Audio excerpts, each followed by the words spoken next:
నేడు తిరుపతికి సీఎం చంద్రబాబు పరిశుభ్రత ఆవశ్యకతపై చర్చ.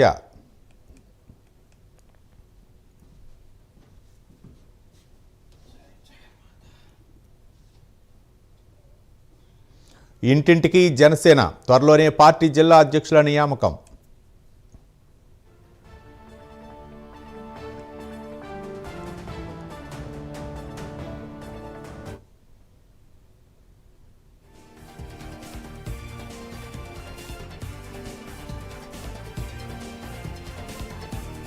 రెండు రోజుల్లో గ్రీన్ హైడ్రోజన్ డిక్లరేషన్, ఏపీలో పరిశోధనలు చేయండి అన్న సీఎం చంద్రబాబు.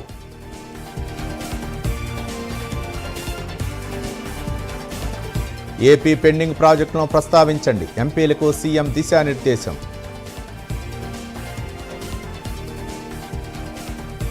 మద్యం కుంభకోణంలో అడ్డంగా దొరికిపోయారు, వైసీపీ నేతలపై చంద్రబాబు ఫైర్.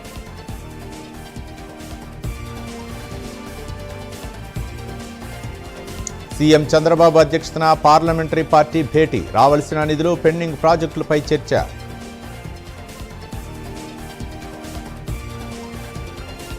త్వరలో ఉప్పాడ తీర ప్రాంత కోత సమస్యకు శాశ్వత పరిష్కారం, కేంద్రానికి ప్రతిపాదనలు పంపామన్న పవన్ కళ్యాణ్.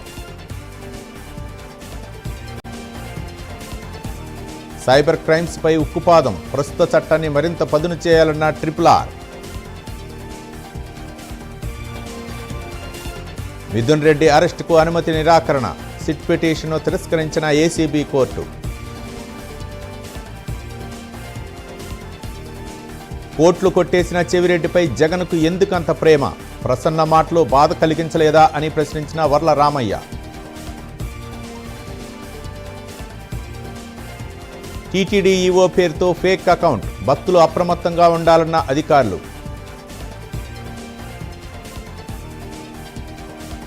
గెలిపించిన ప్రాంతానికి ద్రోహం చేసిన వ్యక్తి కేసీఆర్, 10 ఏళ్లలో పాలమూరుకు చేసిందేమీ లేదన్న Revanth Reddy.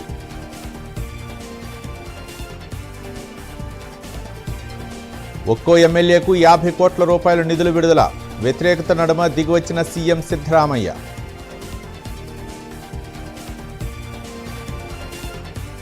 గచ్చిబౌలిలో eagle decoy operation, గంజాయి కొనుగోలు చేస్తున్న 86 మంది అరెస్ట్.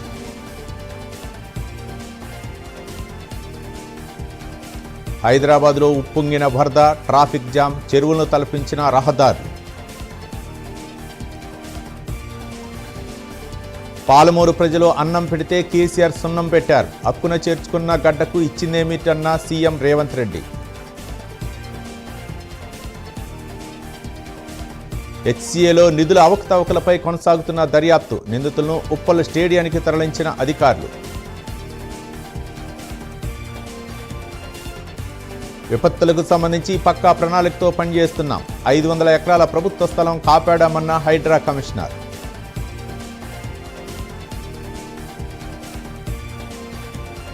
టాలీవుడ్ సినీ నటుడు ఫిష్ వెంకట్ కన్నుమూత, గత కొంతకాలంగా అనారోగ్యంతో బాధపడుతూ మృతి.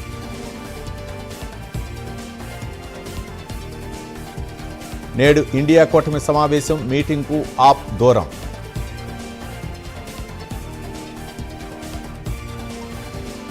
పశ్చిమ బెంగాల్లో మహిళలకు రక్షణ లేదు, దోషులను టీఎంసీ కాపాడుతోందన్న ప్రధాని మోదీ.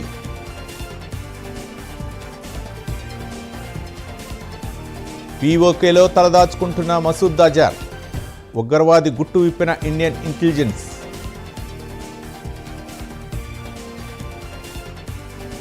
చెంగూర్ బాబా నెట్వర్క్పై యూపీ, ముంబైలో ఈడీ దాడులు, 100 కోట్ల విదేశీ నిధులపై ఆరా తీస్తున్న అధికారులు.